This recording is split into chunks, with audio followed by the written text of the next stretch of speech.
രണ്ട് അടിപൊളി എക്സാംസ് ആണ്. അസിസ്റ്റന്റ് ജയിൽ സൂപ്രണ്ട് എക്സാമും അതുപോലെ തന്നെ എക്സൈസ് റേഞ്ച് ഇൻസ്പെക്ടർ എക്സാം അല്ലേ. അതിന്റെ എക്സാം ഡേറ്റ് ഒക്കെ വന്നു, അതിനെപ്പറ്റി നമുക്ക് പറയാം. ഈ രണ്ട് പരീക്ഷകളുടെയും അപ്പോയിന്റ്മെന്റ് ലെറ്റർ അല്ലെങ്കിൽ പരീക്ഷ ജയിച്ച അപ്പോയിന്റ്മെന്റ് ലെറ്റർ ലഭിച്ച ഒരു വ്യക്തിയാണ് ഞാൻ. പക്ഷെ ഞാൻ ഇന്നിവിടെ നിൽക്കുന്നത് ആ ഒരു സ്ഥാനത്തല്ല, ഒരു റാങ്ക് ഹോൾഡർ സ്ഥാനത്തല്ല ഞാൻ ഇപ്പം നിങ്ങൾ സംസാരിക്കുന്നത്. യൂണിഫോമിനെ അല്ലെങ്കിൽ കാക്കിയെ പ്രണയിക്കുന്ന, സ്നേഹിക്കുന്ന, ബഹുമാനിക്കുന്ന ഒരു വ്യക്തി എന്നുള്ള രീതിയിൽ, ഒരു അധ്യാപകൻ എന്നുള്ള രീതിയിലേക്ക് നിങ്ങളുടെ അടുത്ത് പറയാൻ ഒറ്റ കാര്യമുള്ളൂ. വെറും ഒരു ജോലി പ്രതീക്ഷിച്ചാണ് നിങ്ങൾ ഈ പരീക്ഷയ്ക്ക് വേണ്ടി പ്രിപ്പയർ ചെയ്യുന്നതെങ്കിൽ നിങ്ങൾക്ക് ഈ വീഡിയോ സ്കിപ്പ് ചെയ്യാം. കാര്യം കാക്കി എന്ന് പറയുന്നത് അതൊരു വാല്യൂ സിസ്റ്റമാണ്. അത് ഒരു എന്താ പറയാ കാവലാണ്, വെറും ഒരു ജോലിയല്ല. നമ്മൾ ധാരാളം സാക്രിഫൈസ് ചെയ്യുകയും നല്ല രീതിയിൽ ജനങ്ങൾക്ക് വേണ്ടി ഹാർഡ് വർക്ക് ചെയ്യുകയും ചെയ്യേണ്ടുന്ന ഒരു പദവിയാണത്. സോ വെറും ഒരു ജോലി പ്രതീക്ഷിച്ച് വരുന്ന ഒരാൾക്ക് അത് കാക്കിയിടാനുള്ള യോഗ്യത ഉണ്ടെന്ന് ഞാൻ വിശ്വസിക്കുന്നില്ല. നന്നായി അധ്വാനിക്കാൻ റെഡി ആണെങ്കിൽ, എല്ലാവരും പുറമേ നോക്കുമ്പോൾ കാക്കിയുടെ ഗ്ലാമർ ആണ് കൂടുതലും കാണുക അല്ലെ. എല്ലാവരും നോക്കുന്നു, ബഹുമാനിക്കുന്നു. പക്ഷേ അതിന് കൊടുക്കേണ്ടി വരുന്ന സാക്രിഫൈസ് കൊടുക്കാൻ നിങ്ങൾ റെഡി ആണെന്നുണ്ടെങ്കിൽ ഈ വീഡിയോ പൂർണ്ണമായും കാണാം. കാര്യം ഈ രണ്ട് പരീക്ഷകളും നമുക്ക് ഒരുമിച്ച് പഠിച്ച് പാസ്സാവാൻ പറ്റും. ഞാൻ എഴുതിയ സമയത്ത് ഈ രണ്ട് എക്സാമും ഒരേ സമയമാണ് നടന്നത്. ഇപ്പൊ സംഭവിച്ചില്ല. ഇപ്പം ഡേറ്റ് വന്നല്ലോ, ജയിലർ എക്സാം സെപ്റ്റംബർ 14-നാണ് ജയിലർ എക്സാം വരാൻ പോകുന്നത്. എക്സൈസ് ഇൻസ്പെക്ടർ എക്സാം സെപ്റ്റംബർ 28-നാണ്. ഒരേ സമയമാണ് പരീക്ഷ നടക്കുന്നത്. ഇന്റഗ്രേറ്റഡ് ആയിട്ടുള്ള സ്റ്റഡി പ്ലാനിൽ പഠിച്ചുകൊണ്ടാണ് ഈ രണ്ട് എക്സാംസിലും എനിക്ക് ടോപ്പ് റാങ്കിലേക്ക് എത്താൻ പറ്റിയത്. എക്സൈസ് റേഞ്ച് ഇൻസ്പെക്ടർ റാങ്ക് 14-ഉം ജയിൽ സൂപ്രണ്ട് റാങ്ക് 31-ഉമായിരുന്നു. ഇത് പറ്റുന്നൊരു കാര്യം. അതൊക്കെ കോളേജ് സമയത്തും സ്കൂൾ സമയത്തൊക്കെ ശരാശരി ഒരു ആവറേജ് വിദ്യാർത്ഥി മാത്രമായിരുന്നു ഞാൻ. വലിയ ബുദ്ധിജീവിയൊന്നും അല്ല, അന്നും അല്ല ഇന്നും അല്ല.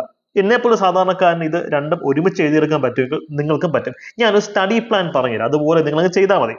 അപ്പൊ ഞാൻ എഗെയിൻ നിങ്ങൾ മനസ്സിലാക്കുക, ഇത് സിമ്പിൾ ആണ്, ഈസി അല്ല. കാര്യം ഒരു നല്ലൊരു പദവിയിലേക്കാണ് നിങ്ങൾ പോകാൻ പോകുന്നത്. അതുകൊണ്ട് തന്നെ നല്ല ഉത്തരവാദിത്തമുള്ള, നല്ല പവർഫുൾ ആയിട്ടുള്ള പോസ്റ്റിലേക്കാണ് നിങ്ങൾ പോകാൻ പോകുന്നത്. അതുകൊണ്ട് തന്നെ നിങ്ങൾ ഒഴുക്കുന്ന ഒരു വിയർപ്പിന് ആ ഒരു കനലിന്റെ ചൂട് ഉണ്ടാവണം.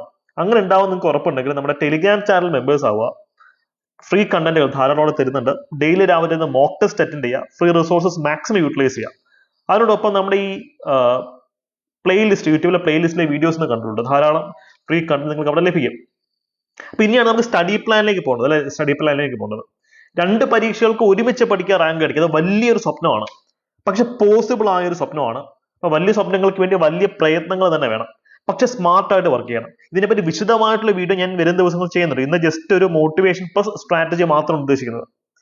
രണ്ട് പരീക്ഷയുടെ ലേറ്റസ്റ്റ് സിലബസ് ആണ് ഇത്. എക്സൈസ് റേഞ്ച് ഇൻസ്പെക്ടറിന്റെ സിലബസ്, ഇത് ജയിൽ സൂപ്രണ്ട് എക്സാമിന്റെ സിലബസ്. നിങ്ങൾ സിലബസ് നോക്കിയേ. ഇതില് ഇത്രയും ഭാഗം ഏകദേശം ഒന്ന് തന്നെയാണ് അല്ലെ. ഏകദേശം ഒന്ന് തന്നെയാണ്. 20 മാർക്കിന്റെ ടോപ്പിക്, സ്പെഷ്യൽ ടോപ്പിക്സ് ആണ് ഓരോ പരീക്ഷയിലും വെവ്വേറെ ഇരിക്കുന്നത്. എന്നാൽ അത് തെറ്റാണ്. ഈ 20 മാർക്കിനകത്ത് 2 മാർക്ക് IT ആക്ട് ആണ്, ഇൻഫർമേഷൻ ടെക്നോളജി റിലേറ്റഡ് ആയിട്ടുള്ളതാണ്. രണ്ടിന്റെ സിലബസ് നമുക്ക് കുറച്ച് വ്യത്യാസം ഉണ്ടെങ്കിൽ ഇന്റഗ്രേറ്റ് ചെയ്ത് പഠിക്കാവുന്നേ ഉള്ളൂ. അപ്പൊ ഇൻ എഫക്ട് 18 മാർക്ക് ഇത്ര ഏരിയ പുതിയതായിട്ട് പഠിച്ചാൽ മതി. ശ്രദ്ധിക്കുക, ജയിലർ എക്സാമിന്റെ സ്പെഷ്യൽ ടോപ്പിക്സ് ആണ് ലോകത്തിലെ ഏറ്റവും ഈസി ആയിട്ടുള്ള സ്പെഷ്യൽ ടോപ്പിക്സ്. PSCയിലെ എക്സൈസ് റേഞ്ച് ഇൻസ്പെക്ടറിന്റെ എക്സാമിന്റെ സ്പെഷ്യൽ ടോപ്പിക്സ് വളരെ എളുപ്പമാണ്. കഴിഞ്ഞ വർഷത്തെ സിലബസുമായിട്ട് അത് ഭീകരമായിട്ടുള്ള മാറ്റമൊന്നും ഇല്ല. ഇപ്പൊ നിങ്ങൾ മനസ്സിലാക്കേണ്ടത്, it's a game of our mind. നമ്മുടെ മനസ്സിന് വിശ്വാസം ഉണ്ടെങ്കിൽ, ആത്മവിശ്വാസം ഉണ്ടെങ്കിൽ ഈ സാധനം പഠിച്ചെടുക്കാൻ പറ്റും. ഉറപ്പായും പഠിച്ചെടുത്ത് തീർക്കാവുന്നേ ഉള്ളൂ. നിങ്ങളിപ്പോ സബ് ഇൻസ്പെക്ടർ ഓഫ് പോലീസിന്റെ സ്പെഷ്യൽ ടോപ്പിക്സ് എടുക്കുക, നല്ല വിശദമായിട്ടുള്ള സിലബസ് ആണ്. സൈക്കോളജി ഉണ്ട്, ലോ ഉണ്ട്, വലിയ ബൾക്ക് സിലബസ് ആണ്. PDF സിലബസിന്റെ PDF തന്നെ കുറെ പേജസ് ഉണ്ട്. പക്ഷേ ഇതിന്റെ കേസ് അങ്ങനല്ല, കുറച്ചുകൂടി ഈസിയാണ് ഇതിന്റെ സിലബസ്. ഇപ്പൊ LSTD സെക്രട്ടറിയുടെ അത്ര വലിയ സിലബസ് അല്ല ഇതിന്റെ. നമ്മൾ ഒന്ന് മനസ്സ് വെച്ച് ഇന്റഗ്രേറ്റഡ് ആയിട്ട് പഠിച്ചു കഴിഞ്ഞാൽ രണ്ട് നമുക്ക് പഠിച്ചെടുക്കാൻ പറ്റും. 18 മാർക്കിന്റെ ഏരിയാസ് നമ്മൾ എക്സ്ട്രാ പഠിച്ചാൽ മാത്രം. അത് എങ്ങനെയാണ് വേണ്ടതെന്നുള്ളത് ഇനിയുള്ള വീഡിയോസ് ഞാൻ ചെയ്യാം. നിങ്ങൾ പറയുകയാണെങ്കിൽ എന്റെ എക്സ്പീരിയൻസ് തന്നെ ചെയ്യാം. കാരണം എന്റെ സെൽഫ് ലൈഫിൽ ഞാൻ ഇംപ്ലിമെന്റ് ചെയ്തിട്ടുള്ള കാര്യമാണ് ഞാൻ നിങ്ങളുടെ അടുത്ത് പറയുന്നത് അല്ലെ. അപ്പോ ഇത് നിങ്ങളുടെ മനസ്സിൽ വന്നിരിക്കണം. അപ്പൊ എങ്ങനെ ഈ ഒരു രീതിയിൽ വളരെ ഇന്റഗ്രേറ്റഡ് ആയിട്ട് എന്റെ മെന്റർഷിപ്പ് നിങ്ങൾക്ക് പഠിക്കണമെന്നുണ്ടെങ്കിൽ വളരെ അഫോർഡബിൾ ആയിട്ടുള്ള ഫീസ് സ്ട്രക്ചറിൽ കോംബോ ബാച്ചസ്, യൂണിഫോം ബാച്ചുകൾ നിങ്ങൾ ആരംഭിച്ചിട്ടുണ്ട്. മറ്റ് ഡിഗ്രി ലെവൽ മെയിൻസ് പരീക്ഷകളുടെ കോച്ചിങ് നിങ്ങൾക്ക് ലഭിക്കും. ഈ നമ്പറിൽ ജസ്റ്റ് ഒന്ന് കോൺടാക്ട് ചെയ്താൽ മതി. ഓക്കെ. അപ്പൊ ഇന്റഗ്രേറ്റഡ് ആയിട്ട് പഠിക്കണമെന്നുണ്ടെങ്കിൽ നിങ്ങൾ കോംബോ ബാച്ചിലേക്ക് വരിക. ഇൻഡിപെൻഡന്റ് ബാച്ച് എടുക്കണ്ട, ഓരോന്നും സെപ്പറേറ്റ് എടുക്കാതെ കോംബോ ബാച്ചിലേക്ക് വരിക. അവിടെ അഡീഷണൽ ഡിസ്കൗണ്ട് നിങ്ങൾക്ക് ലഭിക്കുന്നതാണ്. കാരണം ഈ പറഞ്ഞതുപോലെ സിലബസുകൾ എക്സ്ട്രീംലി ഓവർലാപ്പിംഗ് ആണ്. ആ ഓവർലാപ്പിംഗ് ആയിട്ടുള്ള സിലബസ് നമ്മൾ ഒരുമിച്ച് പഠിക്കണം. വെവ്വേറെയായിട്ട് പഠിക്കണം. ഇതിനെപ്പറ്റി ഡീറ്റെയിൽ നിങ്ങൾ സെൽഫ് സ്റ്റഡി വിദ്യാർത്ഥിയാണെങ്കിൽ പോലും ഞാൻ ഈ പറഞ്ഞ രീതിയിൽ പഠിച്ചു കഴിഞ്ഞാൽ സംഭവം സെറ്റാണ്. ഇവിടെ എനിക്ക് അവസാനമായി നിങ്ങളുടെ അടുത്ത് ഈ വീഡിയോ എൻഡ് ചെയ്തതിന് മുമ്പ് പറയാനുള്ളത് ഒരു കാര്യമാണ്. ഇത് ഞാൻ നേരത്തെ പറഞ്ഞു, വലിയ കഴിവിന്റെയോ അല്ലെങ്കിൽ വലിയ ബുദ്ധിശക്തിയുടെയോ ഗെയിം അല്ല PSC എക്സാംസ് എന്ന് പറയുന്നത്. നമ്മുടെ വ്യക്തിത്വത്തിന്റെ, പേഴ്സണാലിറ്റിയുടെ, ഡിറ്റർമിനേഷന്റെ ഗെയിമാണ്. ഇവിടെ നിങ്ങൾ എന്റെ കൂടെ ഒന്ന് കണ്ണടച്ചൊന്ന് വിഷ്വലൈസ് ചെയ്ത് അടുത്ത കുറച്ച് സെക്കൻഡ്സ് നിങ്ങൾ കണ്ണടച്ച് നിങ്ങളെ തന്നെ ഒന്ന് കണ്ടേ. നിങ്ങൾ ആഗ്രഹിക്കുന്ന ആ ഒരു കാക്കി അണിഞ്ഞിരിക്കുന്ന നിങ്ങളുടെ ആ ഒരു ഫിഗർ നിങ്ങൾ മനസ്സിലേക്ക് കൊണ്ടുവന്നേ. അതിനുശേഷം നിങ്ങൾ നിങ്ങളുടെ കണ്ണുകളിൽ കൂടെ ആ ഒരു വിഷ്വൽ ഒന്ന് കൊണ്ടുവന്നേ. നിങ്ങൾ സൈഡിലേക്ക് നോക്കുമ്പോൾ നിങ്ങളുടെ ഷോൾഡറിൽ ആ 2 നക്ഷത്രങ്ങൾ തിളങ്ങുന്നത് നിങ്ങൾ നോക്കുക. അപ്പൊ നിങ്ങൾ ആ ഒരു ലക്ഷ്യം ഓൾറെഡി നേടിയെടുത്തതായിട്ട് സ്വയം മനസ്സിനെ പറഞ്ഞ് വിശ്വസിപ്പിക്കുക. ഇതാണ് നമുക്ക് വേണ്ടത്. ഈ കോൺഫിഡൻസ് ആണ് നമുക്ക് വേണ്ടത്. ഒരു ലക്ഷ്യത്തിൽ ഉറച്ചു നിൽക്കുന്ന മനസ്സിനെ വെല്ലാൻ വേറെ ഒരു പവറിന് സാധിക്കില്ല. ഇപ്പൊ നിങ്ങൾ കാണാറുണ്ട്, ഭയങ്കര കഴിവുള്ള, ഭയങ്കര ബുദ്ധിജീവികളായിട്ടുള്ള ആൾക്കാർ ഒരുപക്ഷെ എക്സാം നോക്കാം, പക്ഷെ ബാക്ക് ബെഞ്ചേഴ്സ് വന്ന് എക്സാം പെട്ടെന്ന് എഴുതി ക്ലിയർ ആയിട്ട് പോകുന്ന കാര്യം കാണാം. നേരെ ഓപ്പോസിറ്റ് സംഭവിക്കാറുണ്ട്. ഇവിടുത്തെ റാങ്ക് ഹോൾഡർ ക്വാളിറ്റി എന്ന് പറയുന്നത് ആത്മവിശ്വാസമാണ്. നിങ്ങൾ ഇപ്പം തന്നെ ചെയ്യേണ്ട ഒരു കാര്യം, ഡെയിലി 10 പുഷപ്പ് എടുത്ത് തുടങ്ങണം. പിന്നെ ഫിസിക്കൽ എക്സാം നിങ്ങൾ ഇപ്പം തന്നെ പ്രിപ്പയർ ചെയ്യണം. അല്ലാതെ മെയിൻസ് ഒക്കെ പഠിച്ചു കഴിഞ്ഞിട്ട് ഫിസിക്കലിന് പോകാന്നുള്ള രീതി ഇരിക്കില്ല. എനിക്ക് പറ്റിയൊരു അബദ്ധം അതാ. എനിക്ക് സബ് ഇൻസ്പെക്ടർ ഓഫ് പരീക്ഷയുടെ മെയിൻസിന് നല്ല മാർക്ക് ഉണ്ടായിരുന്നു, നല്ല ടോപ്പ് റാങ്കിലേക്ക് എത്താനുള്ള മാർക്ക് ഉണ്ടായിരുന്നു. പക്ഷെ ഫിസിക്കൽ 8 നില പൊട്ടി, ഒരു ഐറ്റം പോലും ക്ലിയർ ആവാൻ പറ്റാതെ പൊട്ടി. സ്പ്രിന്റ് ഓടിയപ്പോൾ തന്നെ ഹാംസ്ട്രിങ് ഇഞ്ചുറി ആയി, കിടപ്പായി. സോ നിങ്ങൾ എപ്പോഴും ലക്ഷ്യം വെക്കേണ്ടത് ഫ്യൂച്ചറിസ്റ്റിക് ആയിട്ടുള്ള ചിന്തയായിരിക്കണം. ഫിസിക്കലിന് പ്രിപ്പയർ ചെയ്യണം.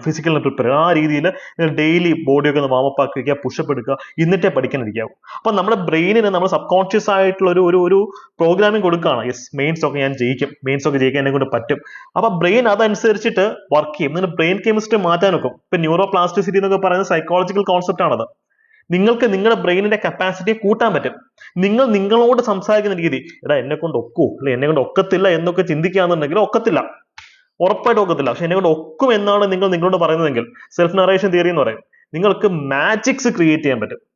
ഇവിടെ നിങ്ങളുടെ പാസ്റ്റ് ഹിസ്റ്ററി, നിങ്ങൾ പണ്ട് എന്തായിരുന്നു, നിങ്ങൾ പണ്ട് പഠിക്കുന്ന കുട്ടിയായിരുന്നോ, പഠിക്കാത്ത കുട്ടിയായിരുന്നോ, അതൊന്നും ഇവിടെ വിഷയമല്ല. നിങ്ങൾ പണ്ട് റാങ്ക് ഹോൾഡർ ആയിരുന്നെങ്കിലും വിഷയമല്ല, യൂണിവേഴ്സിറ്റി ടോപ്പർ ആണെങ്കിലും വിഷയമല്ല, ഡിഗ്രി കഷ്ടിച്ച് പാസ്സായ വ്യക്തിയാണെങ്കിലും ഇവിടെ അത് മാറ്റർ ആവുന്നില്ല. ഈ മൊമെന്റിൽ നിങ്ങൾ നിങ്ങളോട് എന്താണ് പറയുന്നത്, ഈ മൊമെന്റിൽ നിങ്ങൾ എന്താണ് ചെയ്യുന്നത് മാത്രമാണ് ഫാക്ടർ. അപ്പൊ ഈ രീതിയിൽ 2 എക്സാംസിനെ ഒരുമിച്ച് പഠിച്ച് ജയിക്കുമെന്ന് ഉറപ്പുള്ളവർ ഇപ്പോൾ തന്നെ കമന്റ് സെക്ഷനിൽ കമന്റ് ചെയ്യാം. ഞാൻ ഈ പറഞ്ഞ വിഷ്വലൈസേഷൻ എക്സസൈസ് ഡെയിലി ചെയ്യണം. നിങ്ങളുടെ ബ്രെയിൻ കെമിസ്ട്രി മാറും. ഇത്തരം വലിയ വലിയ സ്വപ്നങ്ങളൊക്കെ നമുക്ക് വളരെ നിസ്സാരമായിട്ട് തന്നെ നേടിയെടുക്കാൻ സാധിക്കും. ഈ ടോപ്പിക് വളരെ വിശദമായിട്ടുള്ള സ്ട്രാറ്റജി വീഡിയോ, എന്റെ സ്റ്റഡി പ്ലാന്റെ വിശദമായൊരു സ്ട്രാറ്റജി വീഡിയോ വേണമെങ്കിൽ നിങ്ങൾക്ക് അതും കമന്റ് സെക്ഷനിൽ പറയാം കേട്ടോ. അപ്പൊ സമയം തീരെയില്ല. ഇന്റൻസീവ് ട്രെയിനിങ് ആണ് നിങ്ങൾക്ക് വേണ്ടതെങ്കിൽ ഞങ്ങളുടെ അഫോർഡബിൾ ബാച്ചിൽ ജോയിൻ ചെയ്യാം. ഈ നമ്പറിൽ ജസ്റ്റ് ഒരു വാട്സ്ആപ്പ് മെസ്സേജ് അയക്കുകയോ കോളോ ചെയ്താൽ മതി. Full details including demo class നിങ്ങൾക്ക് ലഭിക്കും. All the best.